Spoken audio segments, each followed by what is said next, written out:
Уважаеми дами и господа, най-напред, ако позволите да се обърна към вас, с скъпи братя и сестри в Христа, тъй като форума, на който се намираме, пък и нашата битност на християни предполага този тип обращение. На първо място искам да използвам момента да честитя празника на всички българи, които осъзнават, че битието, в което имаме в момента като държавност и като народност, дължим именно на тези блестящи умове, чиято памет честваме и споменаваме днес на този ден на народните будители. На второ място бих искал да благодаря за възможността тук през цялата седмица моите колеги преди мене, които говориха, и аз да можем да се съберем и да говорим по интересни въпроси, по съвременни въпроси, които касаят всеки един от нас и които и в днешния ден да можем така да поддържаме огънчето на знанието, на просветата в нас. На трето място бих искал да направя едно уточнение още в началото, тъй като темите, които ще разглеждам днес и следващия път са така по-бурни, понякога политически отсветени, бих искал да направя уточнението, че говоря от собствено име и не ангажирам нито институцията, в която работя, това е Технически университет Варна, нито ангажирам от друга страна Варненска и Великопреславска митрополия или някои от нейните храмове и настоятелства. Говоря в качество лично, но все пак като специалист по темата. Ще организираме разискванията и беседата, надявам се, да не бъде просто лекция, да в един момент да влезем в беседа, да направим въпроси, да направим отговори, да чуя ваше мнение, а не само вие да чуете моето. Ще организираме на две части, тъй като темата е много особена, много сложна, касае най-различни сфери, има многопластовост в нея. И затова би било добре най-напред да се запознаем с по-светската страна на въпроса, а следващия път, т.е. утре, да разгледаме вече въоръжение с необходимите понятия, да разгледаме кои са тези духовни, не просто светски, а духовни предизвикателства, които изкуственият интелект поставя пред нас като хора на първо място и на второ място като християни. Поради тази причина най-напред искам да започнем с технологичния контекст. Къде се ситуира този изкуствен интелект? Изкуственият интелект всъщност е част от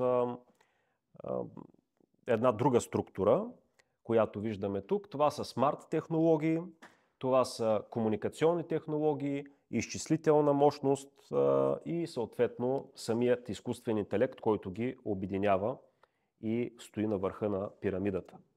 Самите смарт технологии, бих искал да обърна внимание върху тях, тъй като това е един от начините, по който изкуственият интелект събира данни и по който се обучава, тъй като това са съвкупност от алгоритми за обучение и това обучение, за да протече нормално, трябва да има учебници, т.е. трябва да има данни, трябва да има информация. Тези данни, братя и сестри, те идват от нас. Те не идват от космоса, от някоя друга планета. Те идват от нас и от нашия живот. Като казвам нашия живот, имам предвид нашия бит във всяко едно естество, което можете да се сетите. Това са смарт устройства, които ние носим в себе си, някои от нас, смарт часовници, смарт телефони. В дома си имаме такива смарт устройства. Много хора вече, включително и в България, живеят в така наречените смарт домове, смарт хоум. Цели смарт квартали, цели смарт градове, в които живеят милиони хора на планетата, вече се управляват от изкуствен интелект, редица аспекти от живота. Така че ние го захранваме благодарение точно на тази структура, която образуваме с всички смарт неща, с които ние работим, обединени, разбира се, в групи. Когато ние работим с определени смарт устройства, ние генерираме данни, било нашия пулс, било честотата сърдечната, честотата на вдишване и на издишване, кръвна захар и всякакви други такива лични биоданни или пък данни, които са в по-голям мащаб. При всички положения ние имаме много голямо количество от данни. Тези данни ние трябва да ги пренесем до местата необходими за обработка. Поради това имаме много голямо и много добро развитие вече на комуникационните технологии. Говорим за високоскоростни оптични линии, говорим за високоскоростна 5G безжична мрежа, която всички ползваме вече. Говорим за различни видове облачни структури. Някой би задал въпрос, който може би е по-изкушен от технологиите. Защо имаме нужда от тази високоскоростна връзка? Нима в 4G имахме някакъв проблем с гледане на клипове или с сърфиране в интернет? Не мисля, че някой е усетил някакво забавене. Не мисля и, че някой е усетил някакво забързване от 5G технологията в личен план. И то няма такова забързване наистина, тъй като дали един клип на някакво музикално произведение, което вие гледате през YouTube, да кажем, дали се зарежда за половин секунда или се зарежда за 1/1000 от секундата, мисля, че от практическа гледна точка няма голямо значение. Но тези технологии се развиха не заради нас, за да ние да ползваме, да сваляме нещо от мрежата по-бързо, а за да можем да качваме по-бързо. Ама не в личен план, а като общество. Всички тези смарт устройства, с които сме окичени, и ние, и нашия дом, и нашите квартали, и нашите градове, произвеждат, казахме, огромно количество данни. Тези данни трябва да се канализират и трябва да се пренасят. Именно поради тази причина имаме развитие на тези комуникационни технологии от гледна точка на скорост. Необходима ни е скорост на пренос на данни. Данните, които ние сами по себе си генерираме, са малко количество, но когато говорим за един 10-15 милионен град, сами разбирате, че имаме вече нужда от високоскоростна информационно-комуникационна инфраструктура. Имаме нужда, разбира се, от изчислителна мощ. Поради тази причина непрекъснато се рекламират нови и нови средства за изчисляване като бързодействие. Говорим за многопроцесорни системи, каквито ние имаме в нашите си персонални компютри. Говорим за различни видове паралелни изчисления, суперкомпютри, нещо, което сме чували, и квантови компютри. Това са компютри, които работят на съвсем друг принцип. Каква е идеята тук? Казахме, че имаме много данни, казахме, че трябва да ги пренесем, пренесахме ги. А сега трябва да работим върху тях. На чисто физическо ниво, на чисто хардуерно, на чисто апаратно ниво е необходимо да притежаваме изчислителни средства, които да могат да правят огромно количество операции за много кратък период от време. Огромно количество изчисления за кратък период от време, тъй като една от главните задачи, която е поставена пред нас, пред тези, които разработват изкуствен интелект и които го използват, е изкуствен интелект да взема решения в реално време. Това означава, че ние трябва данните да работим върху тях, да получим анализ и да извлечем информация от тях в реално време, а не след 5 дена. След 5 дена вече е късно. Ако управляваме трафика в един град, ние трябва да работим на ниво секунди, на ниво минути, а не на ниво часове. Какъв е историческия контекст на темата за изкуствения интелект? Това, до което разгледахме до сега, беше къде се намира той. Той се намира на върха на тази пирамида. След изчислителната мощ следва самия изкуствен интелект. Това всичко, което разгледахме до тук, е хардуерната постановка, това е апаратната постановка. Софтуерната постановка, това е самия изкуствен интелект. В исторически контекст, как възниква изобщо идеята? Повечето от вас, предполагам, ще изразят мнение, че това е нова технология, нещо, което се е случило в последните години, може би в последното десетилетие. Отговорът е, че технологията не е нова, не е съвсем нова. От технологична гледна точка също не е съвсем нова. Нещата не са се случили последните 5 години или последните 10 години. А от идейна гледна точка, от гледна точка на парадигма, това е много, много, много стара идея. Това е мечта, първоначално. Още в антични времена, в Древна Гърция, имаме едно влечение на техническите настроени умове по това време да създават така наречените автомати. Това са различни машини от типа на представете си ги най-близко до нашата представа, това са детски играчки, които извършват някакви движения. Тук идеята е същата. Някакви машини, които могат да правят елементарни действия и да заместват човека в неговата работа. Примерно да кажем някакъв автоматичен трион, някаква машина, която вместо човека реже дърва. В по-голямо изкристализиране на идеята за изкуствен интелект имаме в средновековна Европа.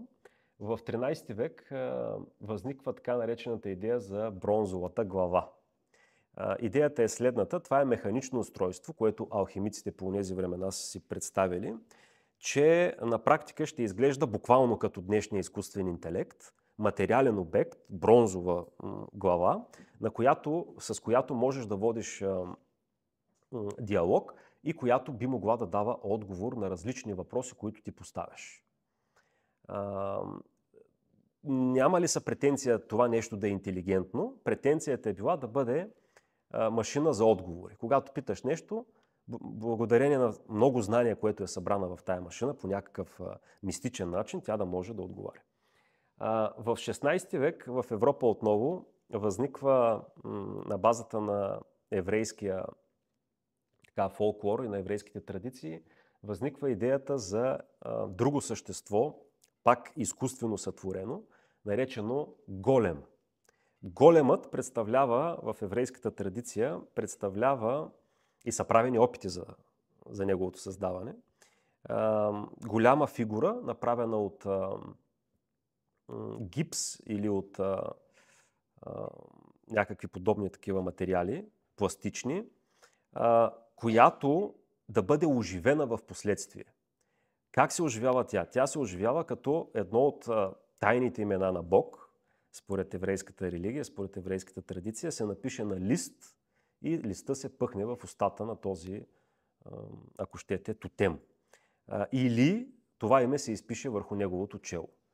Това би трябвало да доведе до оживление на това същество. И това същество не е интелигентно. Тук пък идеята не е за интелект. Тук идеята е това същество да може да изпълнява елементарни заповеди. Тоест тук в голема имаме въплъщението на изкуствения интелект, това, което изкуственият интелект и в момента търси, а именно възможност да работи в материалния свят. Защото в момента тези средства, които наричаме в съвременното изкуствен интелект, все още нямат възможност пълноценно да оперират на физическо ниво. Тоест това е робот. Голема е робот. Докато бронзовата глава представлява самия изкуствен интелект, голема пък представлява машина, която е напълно без никакви възможности за разсъждения, но пък за сметка на това може да изпълнява заповеди. Пак в 16 век, пак в средновековна Европа, пак в кръговете на алхимията, възниква една уникална идея за създаване на едно същество, хомункулус. Вижте, забележете, обърнете внимание. Ние по-късно ще се спрем отново върху това. Тук идеята е, че човек може да създаде синтетичен живот. Това е миниатюрен човек. В алхимичните текстове е описано точно, че трябва да се смеси кръв, други телесни течности, плюс някакви тайни съставки, които да доведат до оживление на тази материя в колба и буквално самозараждане на живот. И то не на какъв да е живот, на човешки живот, на интелигентен човешки живот. Това е нещо като биоинженерството и опитите за клониране. Тоест, още тогава, в 16 век, тук в европейската цивилизация, в християнската цивилизация, действието се развива тук на нашия континент, ние имаме опити за директно предизвикателство към Бога. Ние да създаваме човек от нищо, от прости материали. Тоест, богоборството, тази вавилонска мечта, започва още тогава. С какво е свързан този период на 16 век? Това е криза на вярата в Европа. Това е криза на католическата вяра, това са вече възникване на протестантските движения лека по лека. Тоест, това е началото на просвещението. Рано пред просвещенски периоди, но още тук се вижда този червей на съмнението и този гъдел, че ние можем да бъдем богоравни и да предизвикаме Бог от гледна точка на възможността да творим. Ако се върнем в наши дни и разгледаме вече историята на изкуствените интелекти, с които и в момента работим, на първо място трябва да започнем от 1943 година с първи математически модел на неврона. Значи, неврона като клетка и като обединение на клетки, функционално обединение на клетки в нашите мозъци, тогава не е било известно как работи, но с съответното натрупване на знание, с съответната дързост е направен опит, успешен, за математическа абстракция, за математическо формално описание на човешкия неврон. През 1950 година е предложен Тюринг, предлага така наречения тест на Тюринг. Той изпреварва събитията. По това време не е имало изобщо машини, които да могат въобще да претендират за изкуствен интелект. Но той още тогава е предусетил, че най-вероятно това ще се случи, тъй като електронно-изчислителната техника вече е била е давала своите плодове. Той създава този тест. Какъв е този тест? Той е много важен. Тестът е следния. Ако човек контактува по дистанционен път, било с писане, било с говор, с машина, по ежедневна тема, не по някоя строго профилирана, но по ежедневна битова тема, и в рамките на примерно 10-15 минути разговор не може да разбере, не може да заподозре, че не говори с обикновен човек, а говори с машина, това означава, че машината, изчислителната машина, компютъра, е преминал теста на Тюринг. Мисля, че на всеки му е ясно, че в момента изкуственият интелект успешно преминава този тест. Наскоро четах проучване, в което близо 90% от хората, които не са изкушени от технологии, от обикновените хора, както се казва, не могат да разграничат писане или вербална комуникация с изкуствен интелект. Тоест, тестът е минат и е минат масово на планетарно ниво. През 1956 година настъпва едно събитие, изключително важно. Ще говорим с лек акцент върху него след малко. Това е Дартмутската конференция.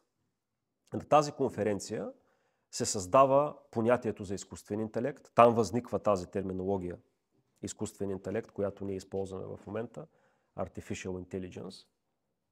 И съответно там се събират хора, които за първи път в историята на човечеството открито да говорят за възможността машините да мислят по човешки начин.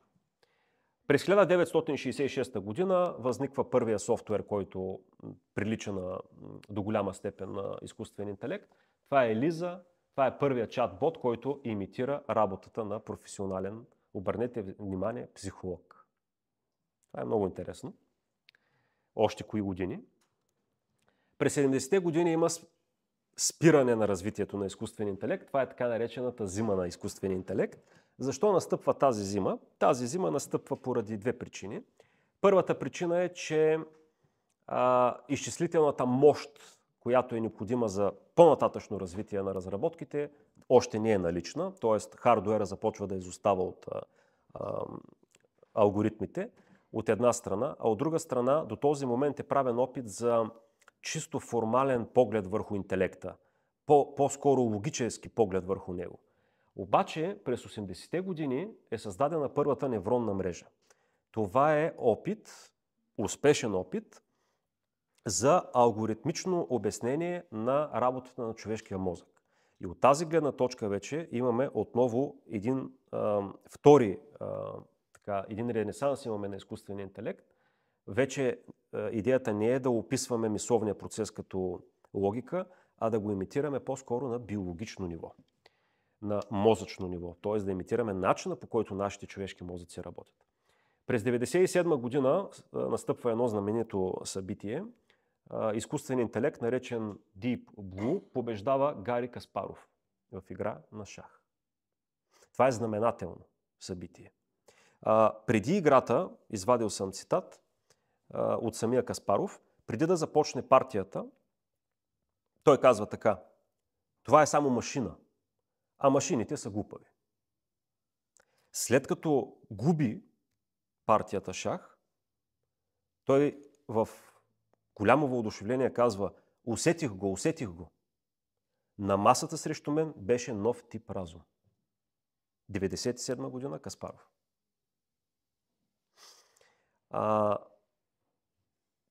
Още по-интересно става 2016 година. През 2016 година изкуствен интелект, софтуер, специализиран изкуствен интелект, наречен AlphaGo, побеждава Ли Седол в игра на традиционната за изтока игра Go. Какво се случва там и защо това е толкова знаменито? Вижте, когато говорим за шах, макар че не всички сме добри играчи, шахът е проста игра. Какво имам предвид? В шаха при първи ход имате 20 възможности. 20 възможности да направите ход. За втори ход съществуват 400 варианта. Може да ви изглежда много, може да ви изглежда малко. Но сега да сравним с тази игра. Тази игра Go, за първи ход имаме 361 варианта срещу 20 за шах. За втори ход имаме 129 960 възможности срещу 400 в играта на шах. В този ред на мисли, добрите играчи на Go казват така: първоначално има някаква логика, която може да бъде обяснена на друг човек да бъде научен на нея. От един момент нататък, за да станеш добър в тази игра, се изисква нюх, интуиция, нерационалност толкова. Вижте как е победил Deep Blue. Deep Blue е разчитвал на Brutal Force. За всеки ход, който прави Каспаров и за всеки ход, който прави самия той изчислява всички възможни вероятни ходове след това и избира най-оптималния. Брутална игра, обаче тук в играта на Go това не върви. Няма как да стане. Общия сбор на ходовете, които могат да бъдат направени, е число, което има повече от 160 цифри. В този ред на мисли, ако правите по един ход на всяка една секунда от създаването на Вселената до ден днешен, ще сте изиграли не повече от 10% от възможните ходове. Това означава, че тук този изкуствен интелект, за който говорим, AlphaGo, изобщо не се надява на Brutal Force. Тук говорим за нещо по-голямо. Ход 37, така е известен, в който изкуственият интелект, който играе срещу човека, прави ход, който изглежда губещ. Всички играчи, които през това време са наблюдавали отстрани, цялата световна общественост, след този ход 37, казва: играта е решена в полза на човеците. Оказва се, че този ход е решаващ. Тоест, тук имаме елемент на изненада, тук имаме ирационалност. По-късно, самите разработчици на този софтуер не могат да обяснят защо той е направил този ход 37. Той е нелогичен. През 2019 година Ли Седол се отказва и заявява: след като изкуствен интелект започна да играе Go, разбрах, че няма как да бъда най-добрият. Сега има сила, която не може да бъде преодоляна. И той се отказва изобщо от активна кариера. През 2022 всички станахме свидетели на масовизацията на изкуствен интелект. Това е ChatGPT, с който започнахме най-напред всички да работим. Самата Дартмутска конференция е много интересна. Няколко детайла набързо. Провежда се 56-та година, лятото, в Хановър, Ню Хемпшир, САЩ. 10 човека се събират. 4 от тях са възлови фигури. Джон Маккарти, това е човека, който изковава термина изкуствен интелект. Марвин Мински, Клод Шанон, това е едно от най-големите имена, свързани с теория на информацията. И Натаниел Рочестър, който разработва различни видове хардуер в IBM. Кой финансира? Фондация Рокфелер. Правя много значителна пауза. И Пентагона. Какъв е семантичният, какъв е смисловия контекст на изкуствения интелект? Изключително важно е да видим какво заляга в идеята на тези 10 човека, които са събрани, по-точно на тези 4, които са изготвили ето този документ. Те казват така. Изследването ще се основава на предположение. Обърнете внимание, предположение. Те предполагат, че, обърнете внимание, всеки аспект, всяка дейност на ученето или на всяка друга проява на интелигентност, може по принцип да бъде описана толкова точно, т.е. математизирано, на математически език преведено, че да може да бъде симулирана от машина. Тук термина основният е симулирана от машина. Ще се направи опит да се открие как машините могат да използват език, точно това, което в момента ние имаме, и по-надолу да се, обърнете внимание, самоусъвършенстват. Тоест, това не са предзададени алгоритми, които са затворени. Тези алгоритми имат способност да се самоусъвършенстват. А знаете ли какво означава това? Това означава, че в един много ранен момент още на развитието на един изкуствен интелект, на обучението на един изкуствен интелект, бидейки той способен да се самообучава, той излиза извън нашия, чисто обективно, той излиза извън нашия контрол. Защото ние не можем да видим как той се самообучава и на какво точно се самообучава, какви възприятия започва да има той, какъв светоглед започва да има той. Както едно малко дете. Значи в началото то се обучава от родителите, те му подават различни стимули, различна информация, данни към него, с поведенческо контрол, с вербален контрол над него. Но в един момент нататък, когато това дете е достатъчно голямо, за да може да изследва света само, ти никога не можеш да си сигурен какво това дете е научило. И затова родителите толкова се притесняват, ама то сега като тръгне на училище, там улицата ще го научи, ами именно това, защото говорим за самоусъвършенстване. Ама на какво ще го усъвършенства улицата? Едно дете, това е друга тема на разговор. Така че има ли самоусъвършенстване, тук изкуственият интелект излиза извън нашия контрол. Избързвам напред да ви кажа, че той вече е излязъл. Значи още в играта Go, за която говорихме, 2016 година, разработчиците и до ден днешен не могат да си обяснят този ход, защо е възникнал. Никой не знае. Обърнете внимание как завършва. Ако внимателно подбрана група учени работи заедно върху тези въпроси в рамките на едно лято. Тези хора са толкова самозабравили се в своята гордост и в своето самомнение, че смятат, че могат да направят изкуствен интелект 56-та година за 2 месеца през лятото. Оказва се, че не е толкова лесно. Съвременното определение за изкуствен интелект съществуват 3 такива. Тук съм показал едно. Изкуствен интелект, това е научна дисциплина, която се фокусира върху развиването на способностите на една информационна система, обърнете внимание, да имитира. Да симулира, да имитира. Какво? Човешките характеристики. Външните характеристики. Поведенчески, вербални, мисловни, подвъншни, това имам предвид. Тук не говорим за душа, разбира се. Тук не говорим за чувства, не говорим за емоции. Това нещо се нарича машинно обучение. Възниква въпроса и изкуствен интелект, изкуствен ли е и интелект ли? Че е изкуствен, изкуствен. Дали е интелект? По принцип, аз бих предпочел да говорим по този начин. Да не говорим за изкуствен интелект, а да говорим за имитация на интелигентно поведение. Защото той по замисъл това прави. Не, че аз така казвам, нали? А те самите разработчици от 50-те години до ден днешен, това е идеята. Имитация на интелигентно поведение.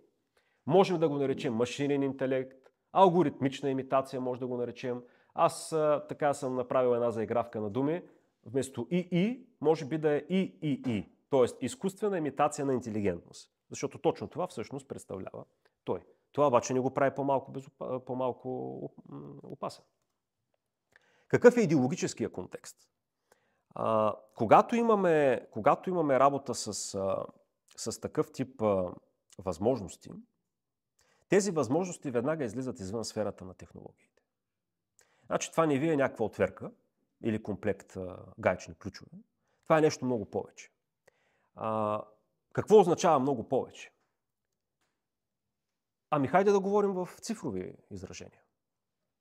Тази година, 25-та, Съединените американски щати отделят 470 милиарда долара за 12 месеца, за да разработват изкуствен интелект. Това са 1,6% от тяхния брутен вътрешен продукт. Китай, виждате, са 120 милиарда и надолу. Тези средства надхвърлят значително средствата, отделени за проекта Манхатън. Това е създаването на ядреното оръжие на Съединените щати. Значително превишава. Говоря за целият проект Манхатън. Тук говорим за една година. Проекта Манхатън е няколко 5-6 години. Трая. Надминава значително и Аполо програмата. Цялата. За една година. Имайте предвид, че до година разходите най-вероятно ще бъдат удвоени. Виждате, че говорим за много сериозни средства. Тук искам да отбележа нещо важно. В Съединените американски щати сумата може да е голяма и може да превъзхожда тази на Китай, но в щатите самата държава почти не инвестира в изкуствен интелект. Говоря на национално ниво, говоря централизирано като държава. Докато в Китай държавата е основният разработчик на изкуствен интелект. Там нещата са доста централизирани. Ако говорим на ниво компании, които разработват изкуствен интелект, виждате OpenAI, например, имат 100 милиарда бюджет. xAI имат 36 милиарда. Google, които разработват Gemini, разполагат с бюджет от 500 милиарда долара, които са вкарани в тази машина за разработване на изкуствен интелект. Играят много пари, нали така? Където играят пари, има много интереси, има идеология. За какво използваме изкуствен интелект? За много неща. Аз самия го използвам ежедневно. Повечето от вас предполагам също. Но вие нали разбирате, че никой не хвърля такива пари, за да може вие да си говорите вкъщи с него. Ще ви дам само един пример. В Китай, в момента в който говорим, разположени 600 милиона камери, които наблюдават всеки един аспект, понякога от личния и със сигурност от обществения живот. Нали разбирате, че никой не е инсталирал 600 милиона камери и никой не е вкарал 100 милиарда просто така. Има причина. И тази причина не е икономическа. Това да ви наблюдава, това са разходи, това не са приходи. Има някаква идея. Да го поговорим за идеология. Първо, идеологията какво представлява? Да си припомним. Това е философска конструкция, която се старае обаче да премине в праксис. Това не е просто философия. Тя се старае да се въплати, да намери реално изражение в света. За тотално обяснение на света и безалтернативност. Идеологиите не търпят други варианти на обяснение. Това е много важно. Битката всъщност е за разказа за бъдещето. Как ще изглежда утрешния ден. И битката не е, както ние казваме, обичаме на български да казваме, кой ще кара влака. Ти ли ще ми кажеш кой ще кара влака? Тук не става дума за влака, брати и сестри, става въпрос кой ще слага релсите на влака. Той влака си върви сам после. Видяхме бюджетите къде са насочени. Съединените американски щати. Те формират повече от половината разходи за изкуствен интелект. Там са и от 5 най-добри изкуствени интелекти, там са базирани 4 от тях. Там на техен терен и в момента, докато ние си говорим, изкушените от политика, от геополитика, знаят много добре, следят новини, имаме сблъсък на две идеологически течения. На практика знаете, че според много експерти Съединените щати, според самите техни вътрешни експерти, Съединените щати са пред гражданска война. Каква е причината? Причината е, че имаме сблъсък на две идеологически течения, приблизително разпределени между двете партии там. Едното течение ни предлага Deep State. Чувахте този термин, когато демократите повече бяха на власт. А сега това, което ни се предлага е Digital State. И не случайно в правителството на Доналд Тръмп още от начало влязаха под една или под друга, под явна или неявна форма, различни високотехнологични компании и техните управители, които да насочват правителствените политики в определени посоки. Това е съвсем нормално, защото един Google, който видяхме, че разполага с бюджет от 500 милиарда, всеки човек, във всяка институция, във всяка структура, която разполага с тези пари, възниква въпроса: ние пари имаме, а власт? Защото в крайна сметка парите трябва да преминат във власт.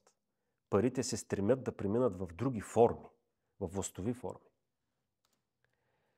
В момента имаме две идеологически течения. Само ще ги маркирам.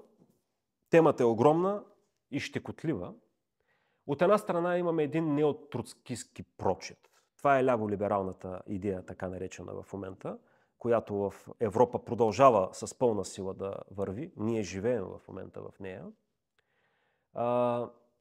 Само да не стане така да умрем в нея, но това е друга тема. И имаме от другата страна това, което се заражда в момента в Съединените щати, започва да върви от няколко години. Това е трансхуманистичен прочит на бъдещето на човечеството. Това е идеята, трансхуманизъм. Това означава, че това е пар екселанс богоборска идея, която твърди, че има някакви несъвършенства в нас, които можем да преодолеем по технологичен начин. Тези несъвършенства са както физически, така и ментални.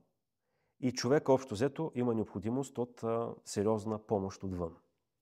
И те са готови да дадат тази помощ. И двете течения, братя и сестри, са радикални, двете течения са революционни. Именно това води до този кипеж в Съединените щати и в света. Той се проектира и в света. Едното течение е с леко анархистичен уклон. Там говорим по-скоро за морално-прогресистско ляво крило. Идеята, че можеш да си смениш пола, идеята, че нямаш народност, идеята, че не си обвързан с семейство и с семейни ценности, идеята, че не си обвързан с религиозни ценности, не просто с религиозни ценности, а че не си обвързан с Бог. Идеята, че може да се освободиш от всичко. Първоначално можеш да се освободиш от диктата на труда, после можеш да се освободиш от диктата на държавата, да станеш гражданин на света, може да се освободиш след това от семейството си, да живееш на семейни начала, в свободен брак, в отворен брак. Много добре знаете, чували сте за тези неща. След това идеята, че може да се освободиш и от пола си. Днеска може да си един, утре може да си друг.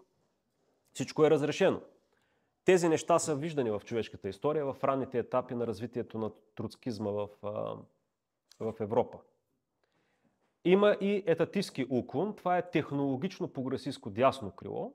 Това именно виждаме ние в момента в Съединените щати. Това нещо виждаме и в Народна република Китай. Там може би в по-добър, по-така изчистен вариант. Това някои от вас, които са по-възрастни, имат някакви спомени или са чували, изкушени са от историята. Това е късният сталинизъм.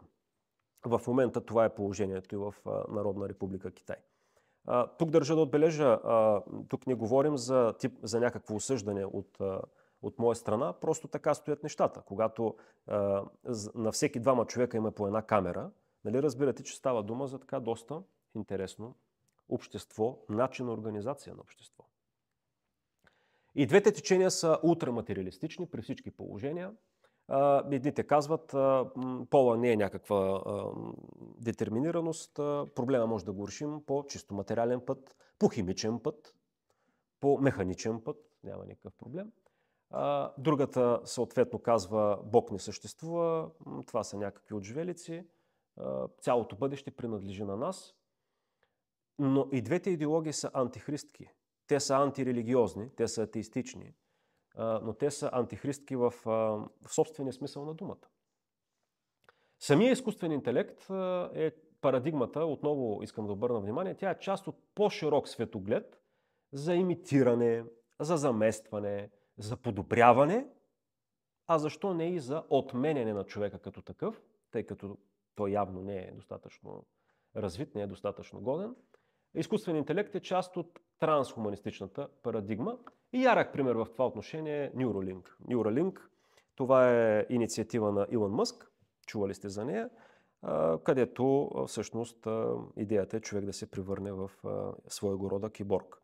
Първоначално тази идея, разбира се, звучи много добре, даже християнски звучи. Един човек, който е в инвалидна количка, защо да не проходи? Един човек, който не може да вижда, защо да не прогледне? Но тук се гонят много по-далечни цели. Идеята е много по-далечна. Той е като при подправките. В началото малко сол, да, това е чудесно. Като пресолиш обаче, става опасно за здравето. А тези хора се готвят да пресоляват и те си го казват. Всеки, който се занимава с това, е пределно ясно. Илон Мъск не крие своите желания. Между другото, за неговата личност ще поговорим след малко. Има интересни неща. Духовната основа на двете течения. Къде е фундамента? Знаете, че няма нищо ново под слънцето в духовния свят.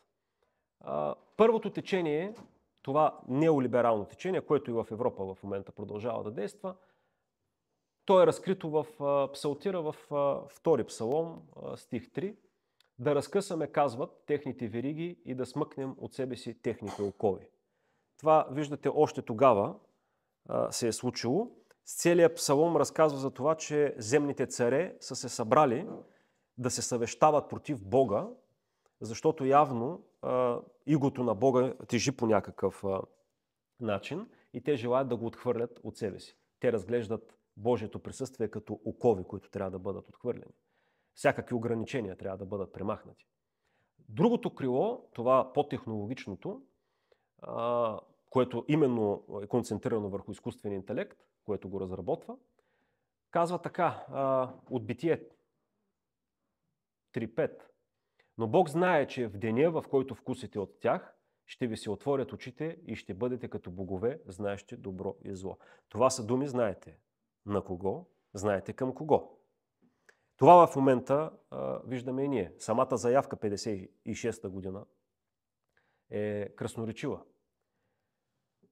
Кои са лицата на тези течения? Кои са хората, които са фронтмените на тези течения? Фронтменът на по-либералното течение, по-левия уклон, трансджендър течението, ако можем така да го наречем на жаргон, е една личност, добре известна на познавачите, Ювал Ноа Харари. Роден е 76-та година в Израел, в държавата Израел.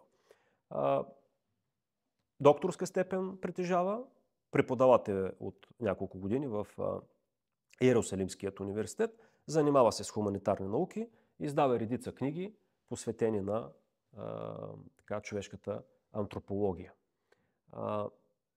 Една от книгите му се казва Homo Deus, човекът Бог. Хомосексуален е, което той си го и казва, още в първите страници на повечето книги има посвещение на неговия съпруг. От другата страна имаме Илон Риив Мъск, 71-ви набор, добре, може би по-добре известен, доста ексцентричен човек, технологичен гений, който и в момента диктува развитието на изкуствения интелект в най-голяма степен, според мен. Един от, според мен, най-добрите изкуствени интелекти, в които в момента имаме на разположение, точно творение на негова компания. Този човек има N на брой деца, изгубих им бройката някъде след 7-8-то, от N на брой жени, поне 4, но със сигурност са и повече. Просто в един момент, пак казвам, бройката им се изгубва. Като неговата идея е много проста. Тук не става дума за любов, това не е Казанова. Човека не е такъв, не ви говоря за това. Не ви говоря за някакъв любовчия. Това е човек, който твърди, че е толкова гениален, неговото ДНК просто трябва да се мултиплицира колкото е възможно повече. Ако имаше начин да се клонира, сигурно щяхме да имаме 1000 екземпляра от него, но понеже няма такъв начин, човека е решил по естествен път да се размножава и нарочно от различни майки, за да има по-голям диверсификация геномна. Зад тези течения съществуват и алегорични картини. Това, което си представят, по мое мнение и по мнение на много други мои колеги и деятели обществени, интелектуалци, тези хора в ляво-либералното течение на трансджендаризма си представят нещо, което се е изобразил Себастиано Ричи в своята картина, известна Вакханалия в Пан Сонор. Картината, мисля, че е достатъчно красноречива, как трябва да го ударим на живот. От другата страна, ама не джендърската, а трансхуманистичния прочит на бъдещето ни е добре изобразено от Питър Брейгъл в Вавилонската кула. Онази конференция, точно 56-та година, за която ви казах, е точно такъв тип нека да се съберем и да направим машина, която да изглежда като човек. Да мисли като човек. Разбира се, съществуват множество предизвикателства пред изкуствения интелект, съществуват и огромни опасности по пътя на неговото развитие, които вече са на лице, върху тях се работи в момента, в който водим този разговор. И това са технологични опасности. Имаме и антропологични такива, но като цяло, общо взето казано, за финал на днешната част, която е по-запознавателната част, по-фактологичната, изкуственият интелект ни предоставя огромни възможности. Самия той има такива, той ги предоставя на нас. Но според мен най-важното нещо, което прави той, най-силната възможност, която се реализира пред нас, пред всеки един от нас, е уникална. Да се замислим кои сме ние. Кое ни прави хора? Дали това, че можем да ходим на два крака, или че можем да играем на различни игри, или че можем да нарисуваме картина, или да измислим стихотворение. Това ли ни прави хора? Или има още горница? По-невидима, по-скрита, по-духовна. И ако досега този въпрос е бил удобно избягван от хората, в момента този въпрос е поставен с цялата си тежест от изкуствения интелект. Което намирам за отлично начало на един голям световен разговор, както казах, кои сме ние, откъде идваме, къде отиваме. Защото ако ние приемем атеистичната парадигма, че сме по случайност възникнали от там разни мутации и така нататък, през маймуната сме минали на път за космоса, това нещо ние се само редуцираме до биологични машини, които възникват по случайност първоначално, които после се развиват по детерминирани пътища, по детерминирани закони и които след като изгасне в тях последния биоток, просто изчезват в небитието, разлагат се на съставните си материални части. Ако ние смятаме това, ако някой го смята по този начин, той вече е загубил. Каспаров загуби, Ли Седол загуби, ще загубим всички. Ние вече сме загубили. Не просто работата си, ние ще изгубим въобще човешкия си лик. Обаче, ако се обединим около друг тип антропология, ако ние признаем най-накрая, не говоря за православната общност, говоря за световната общност, ако ние най-накрая признаем, че не сме просто биологичен материал, а сме състав от тяло, душа и дух, както учат светите отци, и духът и душата идват от Бога, това вече е друг въпрос. Никоя машина тогава не може да ни застраши по никакъв начин. Да, тя може да играе на игри, може да ни побеждава, може да пише стихове, може да пише музика, да рисува картини, но не може да общува с Бог. Ние всичко друго да не може да правим, а ако имаме това общение с Него, какво повече? Благодаря ви.